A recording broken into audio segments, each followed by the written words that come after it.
Bueno, queridos alumnos, queridas alumnas, ¿cómo están? Dios les bendiga, muy buen día. Que tengan un excelente inicio de día jueves, 29 de agosto ya. Estamos a nada de cerrar el año y como siempre decimos, a nada de que se gradúen. Bueno, esperemos que sí. Todo lo declaramos y lo confesamos por fe. Bueno, bienvenidos hermanos. Vamos a la clase de Hechos de los Apóstoles. Bueno, eh, antes de arrancar con la lectura que tenemos hoy y que seguro ustedes ya leyeron, quisiera solo clarificar un poco qué era el Pentecostés, como me preguntó mi hermana Amanda ayer, y yo solamente le dije que era una fiesta que se llamaba la Fiesta de las Semanas. Y bueno, solamente para eh, una mejor clarificación de lo que era el Pentecostés. Pentecostés es el término griego que corresponde a una antigua fiesta que se le llamaba Fiesta de las Semanas. Esta fiesta está atestiguada en los libros de Éxodo, de Números, etcétera. Y resulta que esta fiesta, ¿verdad? Era la fiesta con que se concluía el tiempo de la cosecha. El tiempo de la cosecha, se levanta la cosecha, por eso las casas se adornaban con frutos, con lo que la tierra daba. Eh, y esta fiesta iniciaba con la fiesta de la Pascua, ¿no? Que es el relato en donde nosotros tenemos la muerte del Señor Jesús. Y después de la fiesta de la Pascua, duraba 7 semanas, ¿no? Por eso es la fiesta de las semanas o de las 7 semanas. Era la más modesta de las grandes fiestas de Israel, no era tan pomposa como otras, así que en los comienzos que se empezó a celebrar esta fiesta de las cabañas o perdón, de las semanas o del Pentecostés, se llevaban al templo como ofrendas las primicias del trigo. Todo lo que era el trigo llevaba sus primicias. Se llevaban 2 panes de harina nueva cocidos con levadura, según el Deuteronomio 16:9. Y como todas las grandes fiestas, también la fiesta de las semanas, con el tiempo cambió su sentido agrícola, porque originalmente Israel celebraba esta fiesta de Pentecostés en un sentido campesino o agrícola, porque era con lo que iniciaron cuando se asentaron en la tierra prometida, ¿no? Ellos empezaron a desarrollar la actividad agrícola. Bueno, después con el tiempo, como las otras fiestas, cambió este sentido más histórico, diríamos, agrícolamente hablando, y se dio un nuevo significado histórico salvífico, ¿verdad? Pero bueno, esto ya fue mucho más tarde de que se instituyó esta fiesta. Así que solo después del año 70, cuando se destruye el templo, la fiesta de la semana se convierte en la fiesta de los juramentos.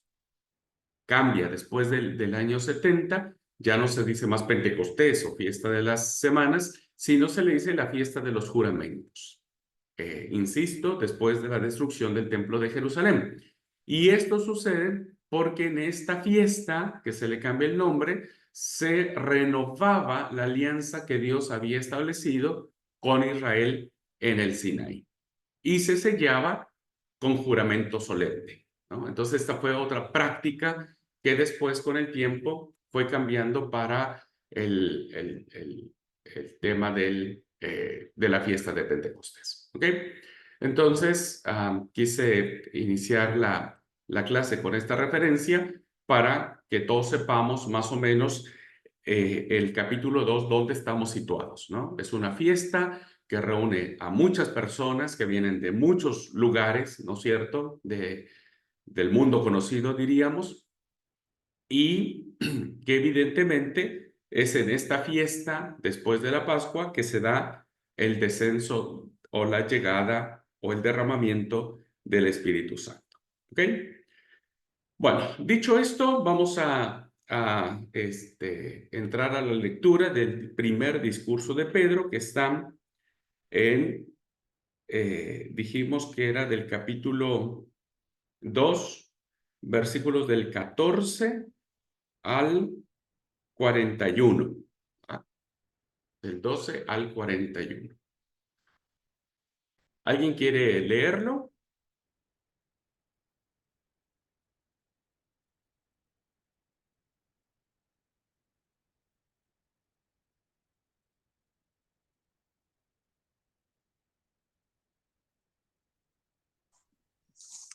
Buen día, ¿sí puedo?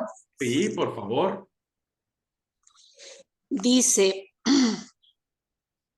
entonces Pedro, con los 11, se puso de pie y dijo a voz en cuello: compatriotas judíos, y todos ustedes que están en Jerusalén, déjenme explicarles lo que sucede. Presten atención a lo que les voy a decir. Estos no están borrachos como suponen ustedes. Apenas son las 9 de la mañana. En realidad, lo que pasa es lo que anunció el profeta Joel. Sucederá en los últimos días, dice Dios. Derramaré mi espíritu sobre todo género humano. Los hijos y las hijas de ustedes profetizarán. Tendrán visiones los jóvenes y sueños los ancianos. En esos días derramaré mi espíritu aún sobre mis siervos y mis siervas y profetizarán. Arriba en el cielo y abajo en la tierra mostraré prodigios. Sangre, fuego y nubes de humo. El sol se convertirá en tinieblas y la luna en sangre, antes que llegue el día del Señor, día grande y esplendoroso. Y todo el que invoque el nombre del Señor será salvo. Pueblo de Israel, escuchen esto. Jesús de Nazaret fue un hombre acreditado por Dios ante ustedes con milagros, señales y prodigios, los cuales realizó Dios entre ustedes por medio de él. Como bien lo saben, este fue entregado según el determinado propósito y el previo conocimiento de Dios. Y por medio de gente malvada, ustedes lo mataron, clavándolo en la cruz. Sin embargo, Dios lo resucitó, librándolo de las angustias de la muerte, porque era imposible que la muerte lo mantuviera bajo su dominio. En efecto, David dijo de él: veía yo al Señor siempre delante de mí, porque Él está a mi derecha para que no caiga. Por eso mi corazón se alegra y canta con gozo mi lengua. Mi cuerpo también vivirá en esperanza. No dejarás que mi vida termine en el sepulcro. No permitirás que tu santo sufra corrupción. Me has dado a conocer los caminos de la vida. Me llenarás de alegría en tu presencia. Hermanos, permítanme hablarles con franqueza acerca del patriarca David, que murió y fue sepultado, y cuyo sepulcro está entre nosotros hasta el día de hoy. Era profeta y sabía que Dios le había prometido bajo juramento poner en el trono a uno de sus descendientes. Fue así como previó lo que iba a suceder, refiriéndose a la resurrección del Mesías. Afirmó que Dios no dejaría que su vida terminara en el sepulcro, ni que su fin fuera la corrupción. A este Jesús Dios lo resucitó, y de ello todos nosotros somos testigos. Exaltado por el poder de Dios y habiendo recibido del Padre el Espíritu Santo prometido, ha derramado esto que ustedes ahora ven y oyen. David no subió al cielo, Y sin embargo declaró, dijo el Señor a mi Señor, siéntate a mi derecha hasta que ponga a tus enemigos por estrado de tus pies. Por tanto, sépanlo bien todo Israel que a este Jesús, a quien ustedes crucificaron, Dios lo ha hecho Señor y Mesías. Cuando oyeron esto, todos se sintieron profundamente conmovidos y le dijeron a Pedro y a los otros apóstoles, hermanos, ¿qué debemos hacer? Arrepiéntanse y bautícese cada uno de ustedes en el nombre de Jesucristo para perdón de sus pecados. Le contestó Pedro, y recibirán el don del Espíritu Santo. En efecto, la promesa es para ustedes, para sus hijos y para los extranjeros, es decir, para todos aquellos a quienes el Señor nuestro Dios quiera llamar. Y con muchas otras razones les exhortaba insistentemente, sálvense de esta generación perversa. Amén. Bueno, muchas gracias, mi hermana. Gracias, hermana Esther, por la lectura. Bueno, como se habrán dado cuenta, es una lectura muy larga, es un discurso muy largo, ¿verdad? Que tiene tiene dos características, ¿no? Una tiene que ver con el conocimiento del Antiguo Testamento y otro tiene que ver con la persona de Jesús. Pero, bueno, ¿qué preguntas encontraron aquí, hermanos? ¿Qué detalles encontraron en esta lectura?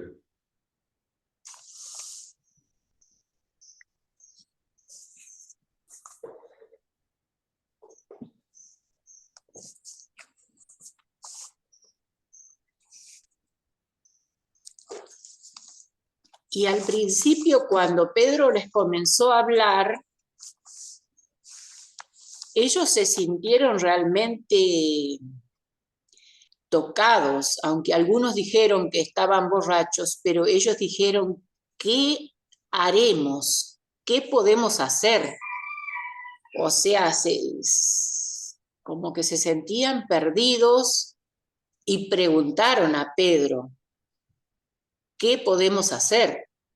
O sea, ante la situación, ¿no? Ante eso grandioso que les pasó. Ok, hay una pregunta muy interesante ahí de parte de los que están. Y hay una respuesta, que es lo interesante del discurso. A ver, antes de entrar a este punto que dice mi hermana Esther, déjenme plantearles una pregunta que pudiese sonar sin sentido, pero es muy importante que ustedes reflexionen sobre esta pregunta. Según el texto, dice que este largo discurso fue dicho por Pedro, ¿verdad? La pregunta es, ¿este discurso realmente Pedro lo dijo?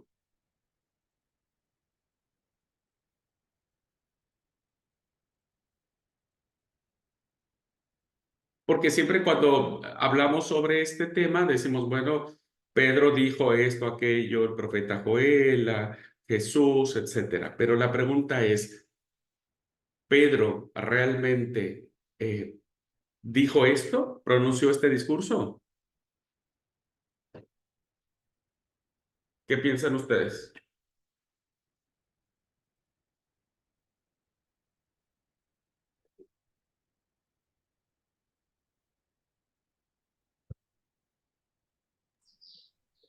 A simple vista parece que sí, por lo que está escrito, pero había que averiguar a ver si Pedro no estuvo en otro lugar en ese momento, no sé. Ok, Lo supuso ok. el escritor. Recuerden ustedes, hermanos, que nosotros venimos pensando que el autor de este libro, el libro de Actos o libro de Hechos, trae consigo una narrativa que en su esencia o en su fondo es profundamente teológica. Las preguntas que nos surgen cuando hago esta pregunta, válgase la redundancia, es, ¿cuándo se escribe el libro de Hechos? En relación a cuando supuestamente Pedro dijo este discurso. Por lo pronto han pasado 30 o hasta 40 años de distancia.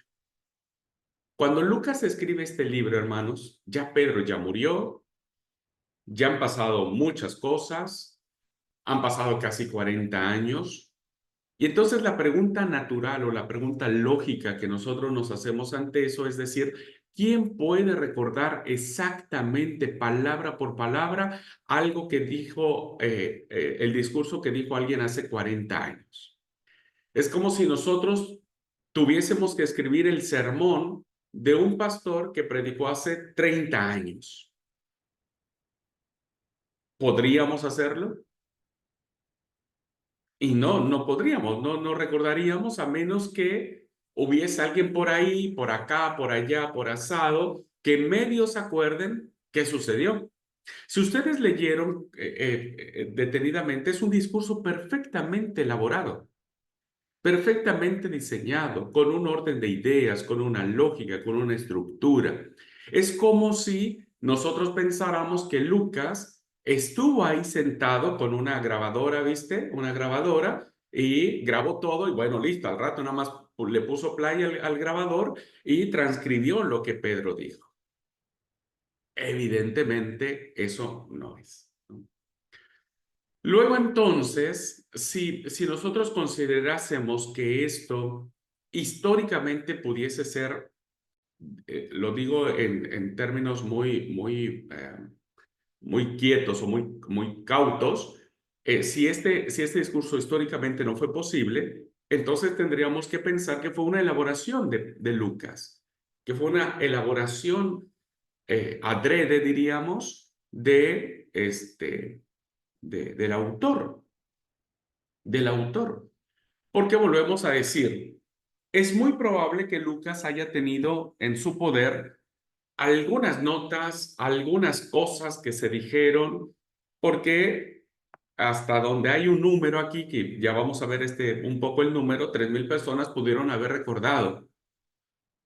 Es difícil saber cómo hablarle a 3,000 personas sin un micrófono, sin una parlante, y que el último te escuche. Si en los templos, imagínense, cuando no hay audio o el audio es muy malo, los de atrás no oyen nada y no somos tantos, ¿no? Pero suponiendo que Pedro haya tenido en su poder, Lucas haya tenido en su poder algunas notas, algunas ideas de alguien que más o menos recordó lo que Pedro dijo en ese momento, pues evidentemente, hermanos, estamos ante la presencia de un discurso elaborado por Lucas. Ahora, esto no es nuevo, no es algo que nos debe causar sorpresa. Cuando nosotros leemos los discursos de Jesús que hay en el Evangelio de Juan, sucede lo mismo. El Evangelio de Juan se escribe hasta el año 90, hasta el año 100. Han pasado 70 años desde que Jesús pronunció esas palabras. ¿Quién recuerda esas palabras? Nadie las puso por escrito, no hubo una videograbadora, no hubo una grabación, no hubo nada. Entonces lo que hace Juan es hacer un discurso teológico que va a poner en boca de Jesús, como si Jesús lo hubiese pronunciado. Entonces ven ustedes que Juan contiene largos discursos de Jesús, a diferencia de Mateo, donde los discursos de Jesús son muy cortitos, son muy pequeñitos. Marcos también, Marcos no tiene grandes discursos de Jesús, porque evidentemente, hermanos, estamos ante la situación de que eh, eh, los autores elaboran estos discursos teológicamente y los ponen en labios de sus protagonistas, ¿no? Es como, por ejemplo, el canto de Hulda, perdón, no, el canto de Débora en el libro de los jueces es un libro antiquísimo, ¿no? Muy antiquísimo, y que evidentemente alguien compuso ese canto que pone en boca de Débora, ¿no? pone en boca de Débora, porque es un canto, es de los pasajes más antiguos que tenemos de las Escrituras. Bien, pensando esto, entonces debemos leer con cuidado este versículo, este discurso, ¿verdad? ¿Qué nos quiso decir el autor y que pone en labios de Pedro? Ahora, ¿por qué digo esto? Porque ustedes lo ven en la primera palabra que hay en el versículo 14 con el que empieza esta narración.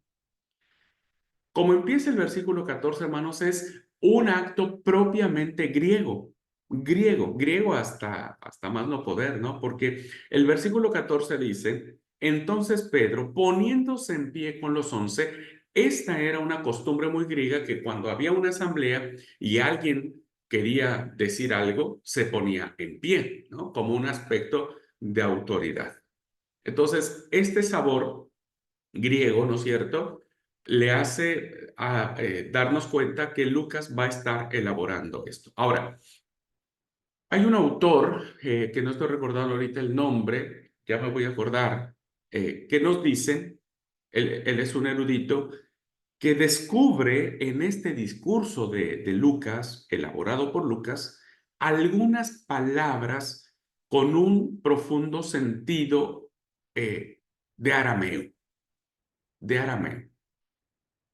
¿Qué nos dice, según la conclusión que hace el autor? ¿Por qué Lucas, siendo griego, elabora un discurso prolijamente, y lo pone en labios de Pedro, que todos sabemos que Pedro no era muy bueno, ¿no es cierto? Era pescador, era un montón de cosas, ¿no?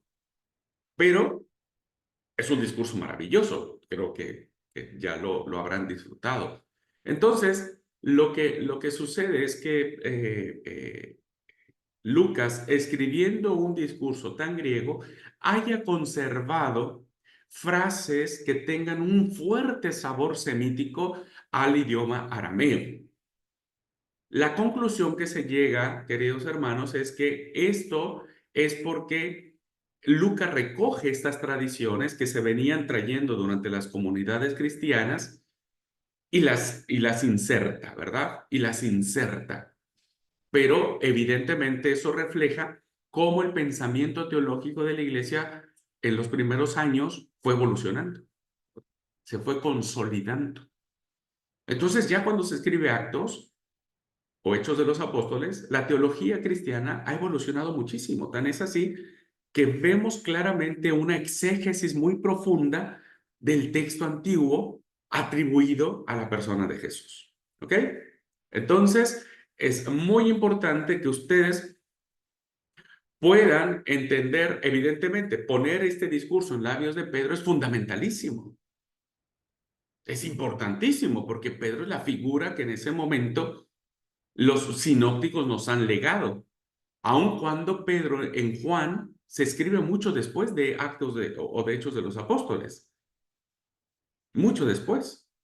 Incluso ustedes recordarán cuando vimos nuestra clase de evangelios, de teología juanina, les decía a ustedes que el capítulo 21 con el que cierra el evangelio de Juan es petrino, es profundamente de Pedro.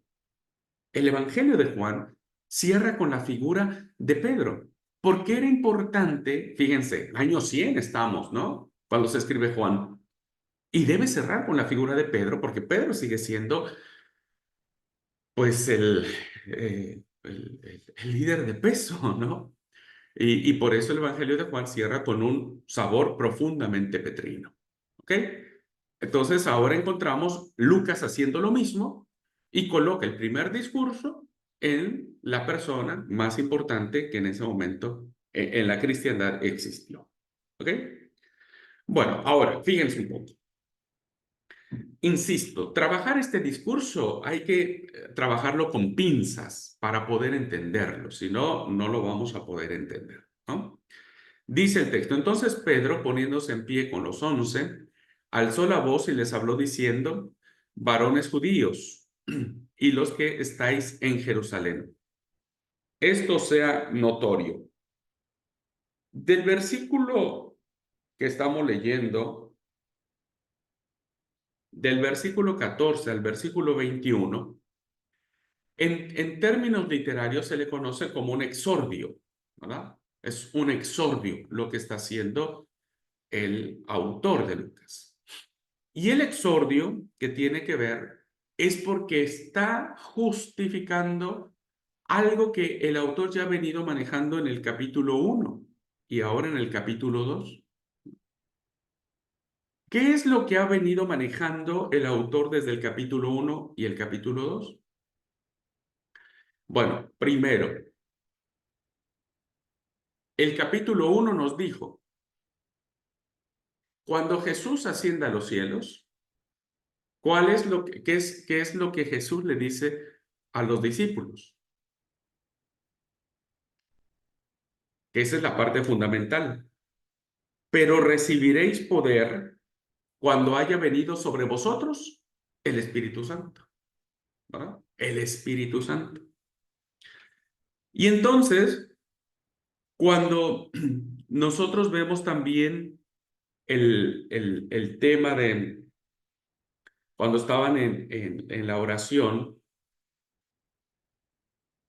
para elegir a Matías como el sucesor de Judas, el versículo 16 nos dice que era necesario que se cumpliese la escritura en que el Espíritu Santo habló por boca de David. Entonces, el Espíritu Santo también era la parte fundamental. Jesús lo dijo cuando asciende a los cielos. Se menciona cuando se elige a Matías, ¿no? Y entonces ahora encontramos que el punto central de esto es cuando se le dan se le piden los requisitos para ser el sucesor de Judas. ¿Y cuál es uno de los requisitos? Que sea hecho testigo con nosotros de la resurrección. Espíritu Santo, resurrección son los dos temas torales que viene manejándonos el autor. El primero ya se cumplió, el derramamiento del Espíritu Santo, ¿no? Con todo lo que ya vimos en la clase anterior. Pero ahora tiene que darse respuesta a este punto fundamental que tiene que ver con el testimonio de la resurrección. Entonces, este discurso está basado en estas dos cosas, que el autor vino, hagan de cuenta que es como el cierre, como la confirmación. Bien, en relación al espíritu, ¿verdad? Nosotros vemos claramente que el autor pone en labios de Pedro la cita de Joel, ¿no? De Joel. Y dice, miren, estos no están borrachos, porque aquí nosotros desayunamos a las 10 de la mañana, antes se desayunaba a las 10 de la mañana. Y la hora en que se hace todo este evento es a las 9 de la mañana. Entonces, miren, es imposible que alguien a las 9 de la mañana que no ha desayunado pueda estar borracho, ¿no? No están borrachos. Tienen la efusión del Espíritu Santo. Y entonces, Pedro cita en este discurso al profeta Joel, que lo platicamos hace poco. Ahora, analizando un poquito la experiencia profética de Joel, debemos caer en cuenta, queridos hermanos, que el profeta Joel está anticipando la llegada del Mesías y como consecuencia de la llegada del Mesías está este derramamiento. Y va acompañado de símbolos apocalípticos, ¿no? De símbolos apocalípticos. Sangre, fuego, vapor de humo, el sol se convierte en tinieblas, la luna se convierte en sangre y habla acerca del día de la ira de Yahvé o el día de la ira del Señor. Entonces, ¿qué es lo que está haciendo Pedro? Justificando ahora ante todos que el Espíritu Santo no es propiedad de los judíos, ¿verdad? No es propiedad de los judíos. Y que el Espíritu Santo caería sin distinción, ni de sexo, ni de raza, ni de etnia, es uno solo. Este pensamiento, hermanos, va a permear todo el Nuevo Testamento, ¿no? Ya sabemos de Pablo cuando dice no hay siervo, ni esclavo, ni hombre, ni mujer, etcétera. Lo vemos claramente en el libro del Apocalipsis, ¿no? Que dice que cuando venga el Señor, vendrán de toda linaje, lengua, raza, nación, de todos. O sea, no solo de la iglesia del séptimo día y no solamente los argentinos, ¿no? Vendrán de todos, ¿no? De todos colores, sabores y demás. Ahora, este pasaje, hermanos, fíjense que Lucas, de manera intencionada, no va a citar todo lo que nos dice el profeta Joel y va a terminar en el versículo 21 diciendo, y todo aquel que invocar el nombre del Señor será salvo. Esta es una revelación muy poderosa para los oídos de los judíos del primer siglo, ¿verdad? Primero, hermanos, porque la denominación Señor solamente se le daba a Yahvé, diríamos, ¿no? O a Dios. Entonces, en función del profeta Joel, solo Dios puede llamarse Señor, ¿no? O Yahvé, solo Yahvé se puede declarar como Señor. Y entonces, cuando termina este pasaje, me imagino que todos los judíos se quedaron con los ojos abiertos, como diciendo, ¿qué pasó? Pero lo importante de esto, hermanos, es que nosotros no debemos entender de manera literal, porque el profeta Joel, en su escrito, parece ser que pensaba que cuando viniera el Mesías iba a haber todas estas catástrofes naturales. Pero evidentemente, cuando llegó el Señor, pues no hubo nada de eso, ni la luna en sangre, ni nada. Simplemente que está subrayando la fuerza y la esencia que tenía Jesús.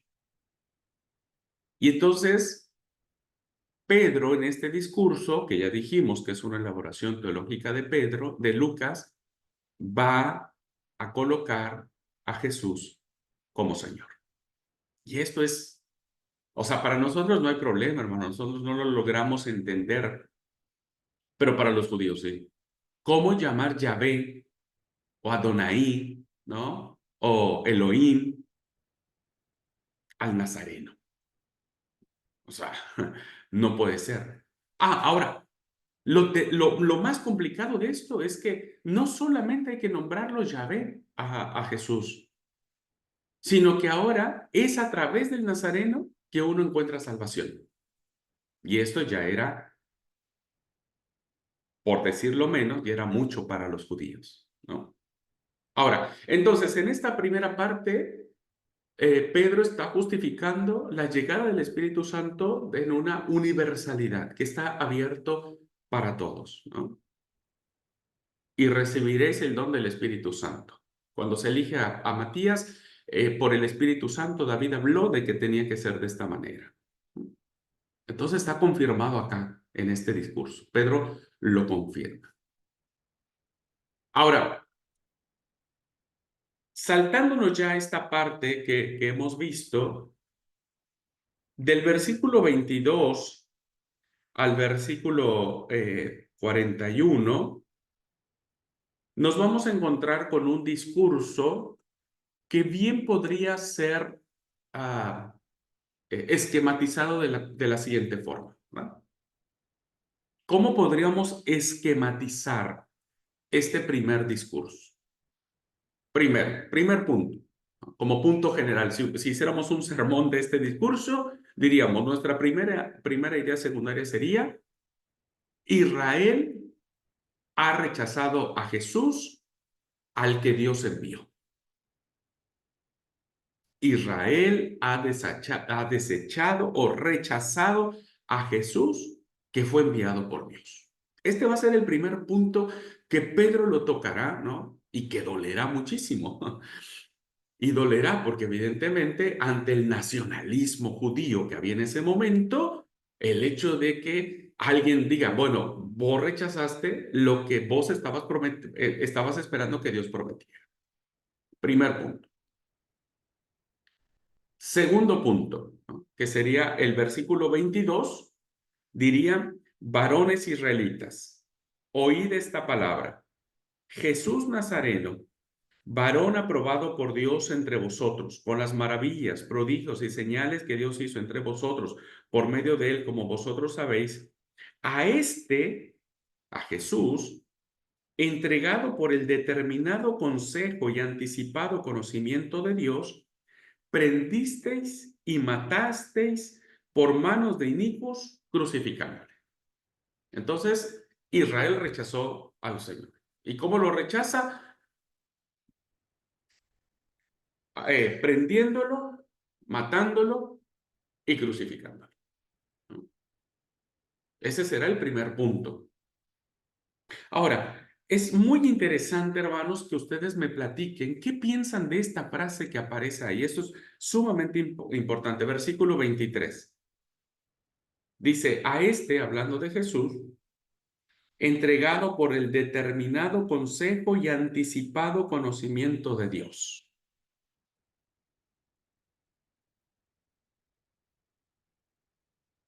Esto es una frase teológica muy grande.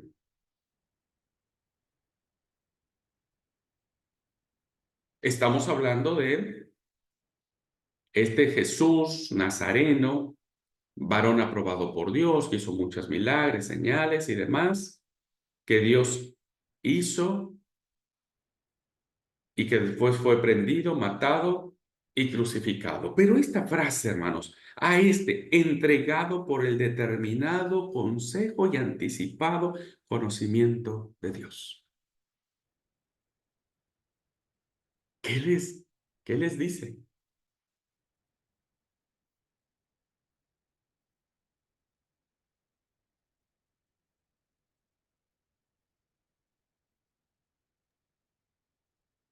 Que fue un plan previo de Dios ya entregar a Jesús. Que todo fue un plan que Dios ya sabía. Pero ¿y esto cómo debe leerse? O sea, ¿cómo debería entenderse?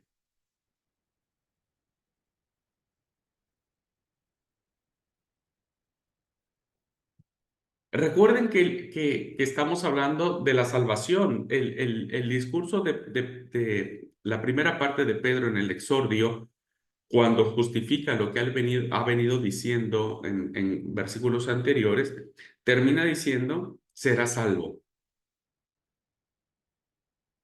La respuesta o la pregunta sería, y la respuesta es lógica, ¿de quién viene la salvación? ¿De quién viene la salvación?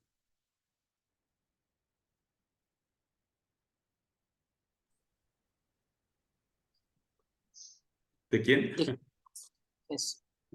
Por Jesús, de Dios por Jesús. Pero Pero viene de Dios. de Viene Dios, de Yahvé, ¿no? Viene de Yahvé. Entonces, a este que mataste, a este que aprendiste y a este que crucificaste, ¿no es cierto? Era el enviado de Dios. Dios ya lo tenía en su conocimiento, ¿no? Yahvé, Dios, Adonai, Elohim, el Ruach, Eloham, etcétera. Ya lo había anticipado. Entonces, fíjense cómo la salvación se gesta en Dios. El propósito de la salvación es de Dios. Y lo ejecuta su salvación a través de su Hijo Jesucristo. ¿Ok? Entonces, el primer punto que encontramos en este discurso tiene que ver con que Israel rechazó a Jesús cuando éste había sido enviado por Dios, porque Dios conocía todo esto. Esto es increíble, hermanos, porque esto tiene unas connotaciones en nuestra vida cristiana maravillosas. O sea, fue Dios, hermanos, fue Dios. Por eso yo les decía, cuando nosotros dividimos en patercentrista, cristocentrista, neumacentista, o neumacentismo, estamos olvidándonos de lo que el texto dice, ¿no? Vemos claramente aquí que no hay ninguna de estas realidades divinas están en pleito o hay conveniencia.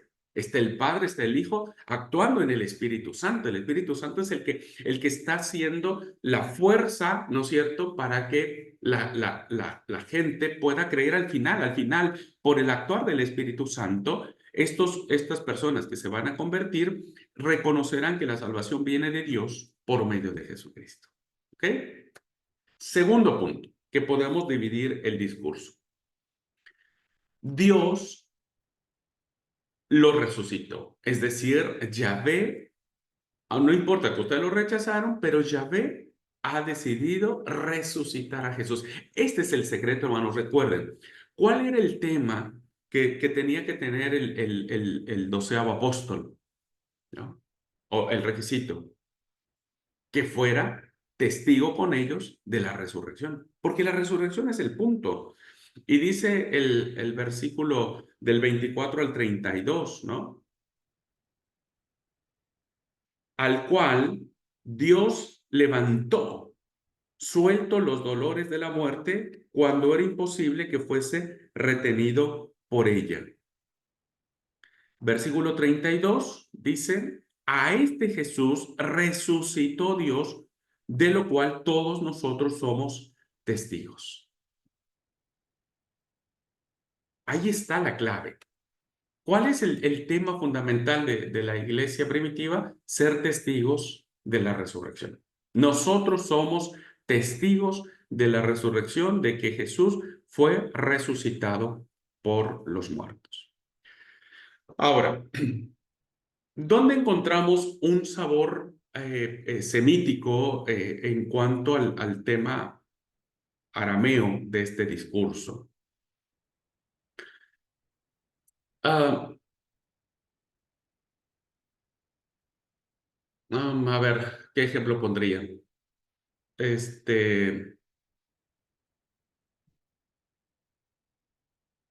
ustedes, por ejemplo, dicen a sus hijos, hijo, te quiero, ¿no?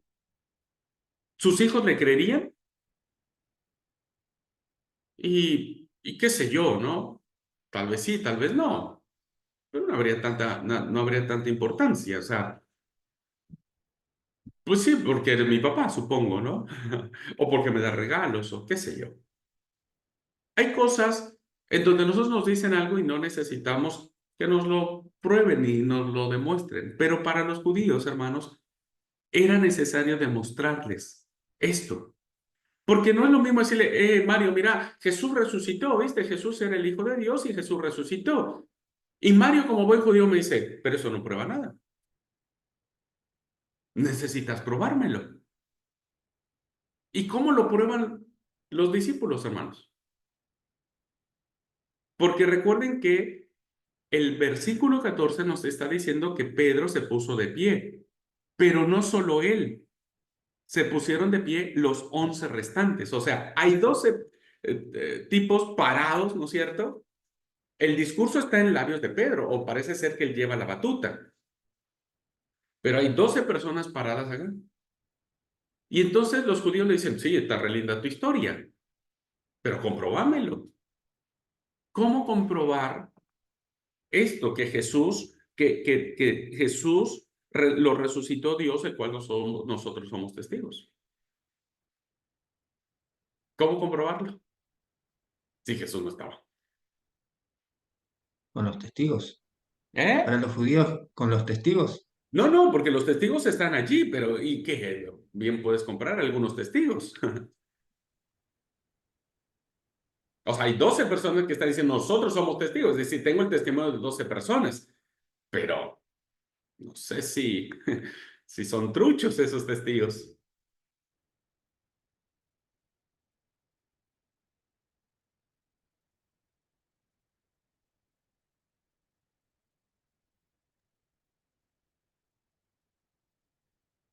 ¿Cómo comprobarlo? Con las Citando las escrituras. escrituras. Esa es su comprobación. Por eso en este discurso vemos 2 citas de los Salmos. En esta primera sección que estamos hablando, está hablando de David. Versículo 25, porque David dice de él, veía al Señor siempre delante de mí, porque está a mi diestra, no será conmovido, por el cual mi corazón se alegró, tal. No dejarás que mi alma esté en el Hades, ni permitas que el santo sea corrupción. Cuando Pedro cita esta fuente, ¿cómo se llama? Este testimonio, este documento, como decía, bueno, no me crean a mí, ya dice acá la palabra. David murió, hermanos, murió, su sepulcro está con nosotros, descendió, su cuerpo está corrompido. Entonces, se entiende que este texto no hablaba de David, sino que es un texto que David hablaba de su descendencia mesiánica, pues de su descendencia, se llama Jesús. Entonces, no nos crean a nosotros. Ya la palabra o la escritura antigua lo decía. ¿Se entiende, hermanos? ¿Por qué aparece citando Lucas en este discurso un pasaje de los Salmos? Estamos hablando del Salmo 16, versículos del 8 al 11. Y evidentemente está haciendo una interpretación. Entonces, segundo punto de este discurso tiene que ver con que Dios resucitó. Ese es el gran tema y ha sido justificado bíblicamente, diríamos, ¿no? Hoy es muy común decir, bueno, mostrámelo con la Biblia. Y bueno, Pedro lo que está haciendo es mostrárselos con la Biblia. Tercer punto, Jesús, podemos dividirlo así, Jesús, exaltado por Dios, glorificado por Dios en la resurrección, envió su Espíritu. Ha enviado el Espíritu Santo. Y eso lo vemos en el versículo 33 al 35. Dice, así que, exaltado por la diestra de Dios y habiendo recibido del Padre la promesa del Espíritu Santo, ha derramado esto que vosotros veis y oís. Y vuelvo otra vez a ponerse el testimonio escritural. Otro salmo. Porque David no subió a los cielos, pero él mismo dice, dijo el Señor a mi Señor, sentate a mi diestra hasta que ponga a tus enemigos por estrado de tus pies. Entonces, vemos claramente que ahora hay un derramamiento del Espíritu Santo por parte de Jesús. Y esto es maravilloso porque encierra básicamente el discurso de ahora del Espíritu. Porque el Espíritu va a ser lo que acompañará a la iglesia en el futuro. Y como cuarto punto que podemos desarrollar esto es, una vez que ha hecho esto, ahora Israel tiene que convertirse y tiene que reconocer a Jesús como Señor y Salvador, ¿no? Fue rechazado, no lo aceptaron, pero lo mataron, pero Dios lo resucitó y en esa glorificación ha sido derramado el Espíritu Santo. Por lo tanto, ahora ustedes tienen que creer y reconocer a Jesús. Y lo encontramos del versículo 36 al 40, cuando dice, sepa pues ciertísimamente toda la casa de Israel, que a este Jesús a quien vosotros crucificasteis, Dios lo ha hecho Señor y Cristo. Al oír esto, se compungieron de corazón y dijeron a Pedro, a los otros apóstoles, varones hermanos, ¿qué haremos? ¿Qué les dijo Pedro? Arrepiéntanse y bautícese cada uno para el perdón en el nombre de Jesucristo, para perdón de pecados, y recibiréis el don del Espíritu Santo. Porque para vosotros es la promesa, para vuestros hijos y para todos los que están lejos, por cuantos el Señor Dios llama. Vemos claramente aquí dos cosas interesantes. La primera, hermanos, es que Pedro y los otros apóstoles les dijeron a los judíos lo que tenían que hacer. Y fíjense la relación que existe entre el versículo 21 y el versículo 38. ¿Con qué termina la declaración de la profecía de Joel? Según nos lo plantea Pedro. El versículo 21 dice que termina, y todo aquel que invocar el nombre del Señor será salvo. ¿Cómo se cumple esto? Versículo 38, Pedro les dijo, arrepiéntanse y bautícense cada uno en el nombre de Jesús. En el nombre de Jesús. Ahora no hay duda alguna de que el cumplimiento de la profecía de Joel se cumple en la persona de Jesús. Todo aquel que invocar el nombre del Señor será salvo. Bautícese en el nombre de Jesús para el perdón de los pecados y recibiréis el don del Espíritu Santo. Y es así entonces, queridos hermanos, que este discurso termina con un bautismo, según el versículo 41, de así pues recibieron su palabra y fueron bautizados y se añadieron aquel día como 3,000 personas. Aquí vuelve a saltar la duda de decir si efectivamente fueron 3,000 personas, ¿verdad? ¿Quién las contó? Jerusalén en ese tiempo, cuando se da esto, tiene una población de 30,000 habitantes, es decir, el 10% de la población. ¿Dónde fueron bautizados? Sabemos que en Jerusalén no había mucha agua y no habría que ir hasta el río Jordán seguramente. ¿Quién bautizó? Pedro, los 11, hubo otras personas más. O sea, históricamente pudo haber sucedido, no lo sabemos, pero surgen estas dudas de cómo bautizar a 3,000 personas. ¿Cuánto tiempo puede haber durado el bautismo de 3,000 personas, no? Ahora, pensando que esto es un dato teológico, creo que Lucas lo que nos está diciendo es que es un número significativo, muy significativo, con el que va a iniciar el movimiento misionero de salvación por el Espíritu Santo, proclamando el nombre de Jesús. No sé si me explico, hermanos. No es que se da este número como un número que alguien estuvo allí en la puerta, ¿verdad?, contando, sino que es un número significativo de lo que era el hecho de que las personas hayan recibido este testimonio, esta salvación. Entonces, es hermosa esta cuarta sección, hermanos, por la relación, insisto, que hubo del versículo 21 con el versículo 38. Hay una relación muy fuerte. También cuando dice en la última parte del versículo 39, esta promesa es para ustedes, para sus hijos y para todos los que están lejos. Esta expresión, para todos los que están lejos, tiene el nombre de Esther, de Mario, de Amanda, de Esmeralda, de Abraham, de todos. Esta expresión es para nosotros, ¿no? Esta expresión es para nosotros. Así es que en esos términos, hermanos, podríamos considerar ahora este primer gran discurso de Pedro como un cumplimiento teológico que el autor ha querido mencionarnos y no dejar ninguna duda de que ahora este movimiento que va a iniciar, promovido por el Espíritu Santo, está situado en la persona de Jesús porque Dios lo quiso, porque es mandato de Yahvé y porque es Dios quien planeó todo esto.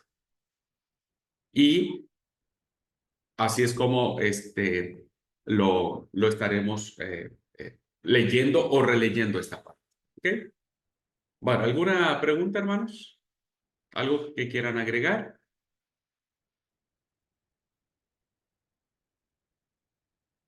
¿Alguna pregunta, alguna duda, algún comentario?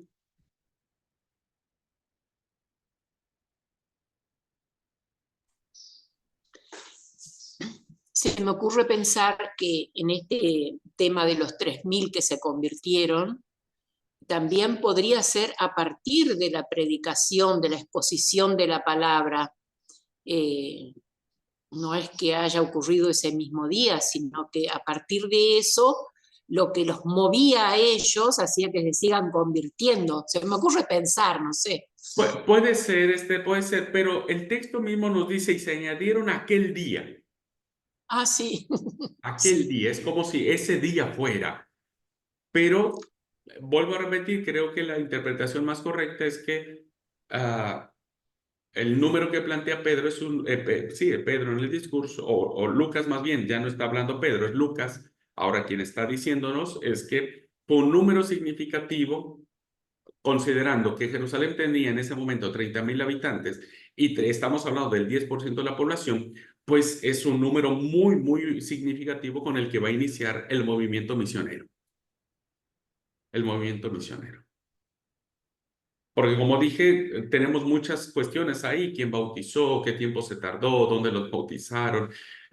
Solo bautizó Pedro, los 11. ¿Podía otras personas bautizar? Etcétera, etcétera. Entonces, yo en lo particular prefiero irme pensando que este es un discurso elaborado por Lucas, pensar que es un número fuerte para iniciar el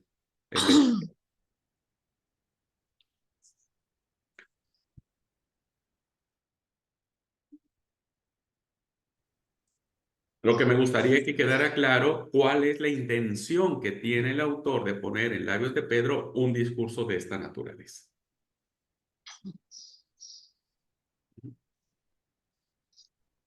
Bueno, si no hay ninguna duda, hermanos, comentarios, si pudo ser más o menos claro de cómo dividimos esto. Israel rechazó a Jesús, lo mató, pero Dios lo resucitó. Y en esa resurrección, el Espíritu ha descendido por Jesús, ¿no es cierto?, para que Israel sea salvo. No solo Israel, sino todas las personas. ¿Cómo pueden ser salvos? Según la profecía de Joel, todo aquel que invocar el nombre del Señor será salvo. Y según Lucas, y en ese momento les dijo, bautícense cada uno de ustedes en el nombre de Jesucristo para el perdón de sus pecados y recibiréis el don del Espíritu Santo. Y había que atestiguarlo, había que dar pruebas. Y las pruebas que se plantearon fueron escriturales. La escritura estaba allí. Y entonces en el discurso hace una exégesis, se hace una interpretación, ¿verdad? ¿David habló de él? No, porque murió y se corrompió. ¿David subió al cielo? No, David está entre nosotros. Entonces era una alusión al Mesías. ¿Quién sí resucitó? Jesús. ¿Quién fue glorificado? Jesús. No hay mayor duda al respecto. Y de esa manera podríamos resumir este hermosísimo discurso, ¿verdad? Insisto, sumamente elaborado, sumamente diseñado, con una profundidad teológica maravillosa que hace que ahora la cristiandad, nosotros, podamos estar firmes en lo que creemos. ¿Okay? Firmes en lo que creemos. Esto vino de Dios por medio de Jesús y ahora el Espíritu Santo nos impulsa a predicar esta salvación. ¿Okay? Es lo que hace el Espíritu Santo. La función o la presencia del Espíritu Santo en nosotros no es para nosotros, es para proclamar la gloria de Dios y la salvación de Jesús. Bueno, preguntas, hermanos, dudas, comentarios. Y si no, la siguiente clase, la lectura que vamos a analizar va a ser del versículo 42 al 47. Del 42 al 47.